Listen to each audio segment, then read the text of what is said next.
Here's something strange. Two people can earn the exact same salary, live in the exact same city, work the exact same number of hours a week. And yet, 10 years later, one of them owns a home, has savings, and feels calm about money, while the other is still living paycheck to paycheck, stressed every time their card gets declined at checkout. Same income, completely different outcome. So what actually separates them? It's not luck. It's not some secret investment tip they found online. It's not even about how much they earn. It's about a handful of simple rules. Rules nobody sat them down and taught them. Rules that have almost nothing to do with math and almost everything to do with psychology. Today, we're breaking down 5 of those rules. The kind of rules that, once you actually understand them, change the way you see every single dollar that passes through your hands. Let's get into it. Here's the uncomfortable truth. Most people don't struggle with money because they're bad at math. They struggle because nobody ever taught them how money actually behaves and how their own brain reacts to it. Think about school for a second. You probably learned how to calculate the area of a triangle. You maybe memorized the dates of a few wars. But did anyone ever sit you down and explain what happens to your brain the moment you see a 50% off sign? Or why saving money can feel more painful than spending it? Even when saving is the smarter choice, probably not. So people grow up, start earning, and try to figure out money the same way they figure out everything else, through trial and error. The problem is, money mistakes are expensive teachers. A wrong turn in your 20s can quietly cost you tens of thousands of dollars by your 40s, just through missed opportunities and bad habits that compound over time. The good news? You don't need a finance degree to fix this. You just need a few core rules understood deeply enough that they become instinct. Let's walk through them one at a time. Picture this. Payday hits. Money lands in your account and almost immediately it starts disappearing. Rent, groceries, a coffee here, a delivery order there.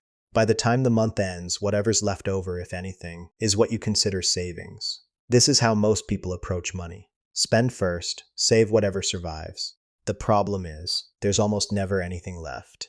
Not because people are careless, but because of something psychologists call mental accounting. Your brain treats money sitting in your checking account as available, which means it feels spendable, no matter what your original intentions were. Now flip the order. Imagine that the moment your paycheck arrives, a portion of it, let's say 10%, moves automatically into a separate savings or investment account before you even see it in your main balance. You never touch it. You never decide whether to spend it, because it's already gone, tucked away before temptation even has a chance to whisper in your ear. This is the idea behind pay yourself first. You treat your future self as the very first bill you pay every single month, not the last. Here's why this works so well psychologically. Humans are incredibly good at adapting to whatever they have left.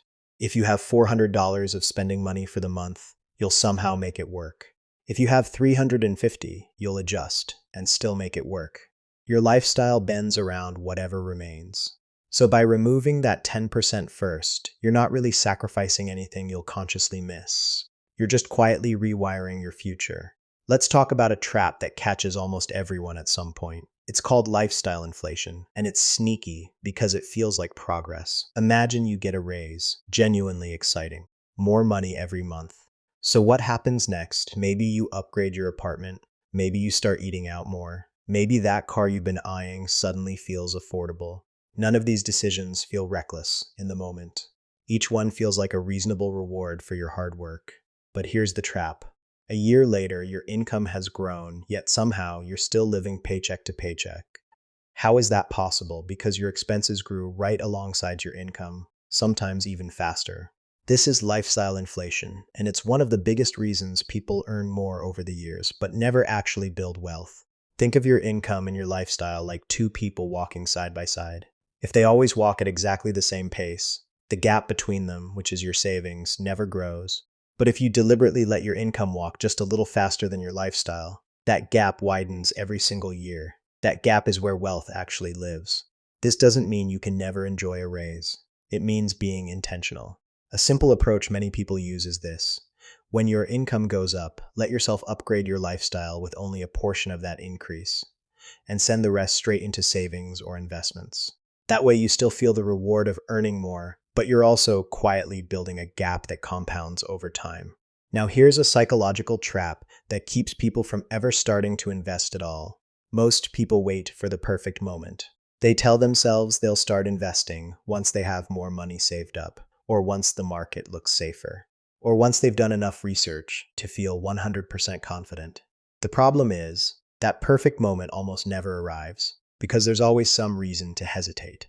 Here's the twist though. In investing, when you start almost always matters less than how long you stay invested. Let's use a simple comparison. Imagine two friends. One starts investing a small amount every month at age 25. The other waits, gets more financially comfortable, and starts at age 35, investing the exact same amount every month, maybe even a bit more. Even though the second friend invests more money in total, the first friend, the one who started 10 years earlier, usually ends up with significantly more by retirement. Why? Because of something called compound growth, which is really just your money earning returns, and then those returns earning their own returns year after year. It behaves less like a straight line and more like a snowball rolling downhill, small at first, but picking up more and more mass the longer it rolls. The 10 years the second friend lost weren't just 10 years of contributions. They were 10 years the snowball never got to roll. This is why so many financial experts repeat the phrase, time in the market beats timing the market. You don't need to be a genius who picks the perfect stock at the perfect moment. You just need to start, stay consistent, and let time do the heavy lifting. Here's a question that sounds simple, but most people have never really thought about it. What actually makes you wealthier? A lot of people would point to their car, their designer bag, their newest phone. But here's a way to think about it that changes everything. Anything that puts money into your pocket over time is an asset. Anything that takes money out of your pocket over time is a liability. A rental property that pays you monthly income? Asset. Shares in a company that grow in value or pay dividends? Asset. A savings account quietly earning interest? Asset. Now think about a brand new car. The moment you drive it off the lot, it starts losing value. It costs you money in insurance, fuel, and maintenance every single month. It might feel like an achievement, but financially speaking, it's a liability. This isn't about guilt. You're allowed to buy things you enjoy. The real insight here is about awareness. Wealthy people, generally speaking, aren't wealthy because they never spend money. They're wealthy because they prioritize buying assets first, and they buy liabilities using the income those assets generate, rather than using their primary paycheck. In simple terms, instead of working for money and then spending all of it, the goal is to use some of that money to build things that work for you, so that eventually those assets are what fund your lifestyle. This might be the most important rule of all, because it explains why the first 4 rules are so hard to follow, even when you understand them perfectly. Here's the thing about money. On paper, it's just numbers. But in your brain, money is tangled up with emotions like fear, pride, comparison, and even identity. That's why a person can know, logically, that they should save more, and still swipe their card on something they don't need. Think about why people overspend on things like clothes, gadgets, or nights out. Often, it's not really about the item itself, it's about how it makes them feel in that moment. Confident, included, rewarded, or simply in control of something when other parts of life feel chaotic. This is also why comparison is so dangerous with money. Seeing someone else's new car or vacation photos can quietly trigger a feeling that you're falling behind, even if your own finances are perfectly healthy. That feeling can push people into spending decisions that have nothing to do with their actual goals and everything to do with keeping up appearances. The moment you recognize that a spending urge is emotional rather than logical, you gain a strange kind of power. You can pause and ask yourself a simple question. Am I buying this because I actually need or want it, or because of how I want to feel right now? Sometimes the answer is completely fine, treating yourself as healthy. But sometimes just asking the question is enough to stop an impulse decision before it happens. If you zoom out and look at all 5 of these rules together, a pattern starts to emerge. None of them are really about spreadsheets or complicated formulas. They're about behavior, about the small, repeated decisions you make almost automatically, day after day. Wealth isn't usually built through one brilliant decision. It's built through boring, consistent choices, made so automatically that they stop requiring willpower. Paying yourself first isn't exciting. Letting your lifestyle grow slower than your income isn't exciting. But those quiet, repeated choices are exactly what create dramatic results over 10, 20, 30 years. So where do you start? You don't need to master all 5 rules overnight. Pick one. Maybe it's setting up an automatic transfer to savings the day you get paid.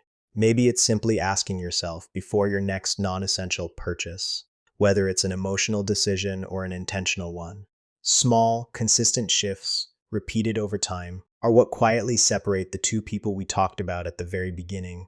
The ones earning the exact same income, but living completely different financial lives. At the end of the day, money isn't really about how much you make.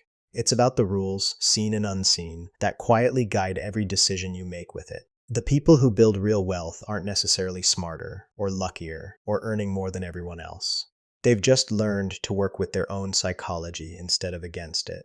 So the next time money lands in your hands, ask yourself, are you letting it slip through your fingers on autopilot, or are you finally starting to guide where it goes? That one shift in awareness might be the most valuable financial lesson you'll ever learn.